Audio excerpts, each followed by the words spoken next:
Torture పెట్టి monkey పా తీసుకొని స్వతంత్ర ఆత్మగా ఈ డ్రీమ్ వరల్డ్ నుండి బయటికి వెళ్ళడానికి స్పెల్ బాన్స్ అడిగాడు. కానీ నేను విలియం అవి చెప్పలేదు. ఒకరోజు సడన్గా రాబర్ట్ ఆ మంకీ పాతో మాయమయ్యాడు. కానీ నేను విలియం ఇక్కడే ఇరుక్కుపోయాం. నువ్వు ఆగవే. అందుకే వీళ్ళిద్దరూ మనల్ని ఏమీ చేయలేదు. ఆ రాబర్ట్ ను వదలకూడదు. ముందు నా గిటార్ వాయించడం ఆపు. పకోడీ లేడు ఆపు. మ్యాగ్డలిన్, ఇప్పుడు మేము ఈ డ్రీమ్ వరల్డ్ నుంచి బయటికి వెళ్ళడానికి వేరే దారే లేదా? మంకీ పా ఇస్ ద ఓన్లీ వే. అది రాబర్ట్తోనే పోయింది. Everything is gone. అంతేనా? ఇక జీవితాంతం నీ మొహమే చూస్తూ నేను ఉండాలా?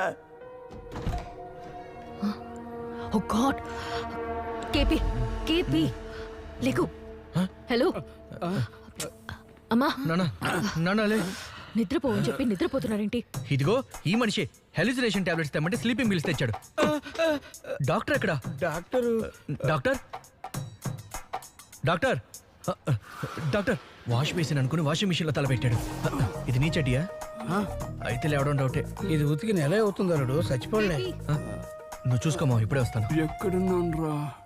నో, నేను ఇది నమ్మలేకపోతున్నా. ఇప్పుడు ఏంటి సార్, ఆ దయ్యాన్ని తీసుకొచ్చి మిమ్మల్ని నమ్మించమంటారా?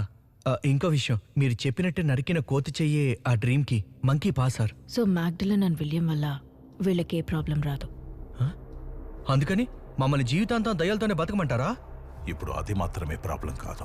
మీరు ఆ 2 స్పిరిట్స్ ని మిర్రర్ లో లాక్ చేసి ఉంచలేదు కాబట్టి ఒకవేళ 24 గంటల్లో అద్దం పగిలి విలియంకి ఏమైనా అయిందంటే మ్యాగ్డలిన్ ని క్రూరంగా చంపేస్తాడు.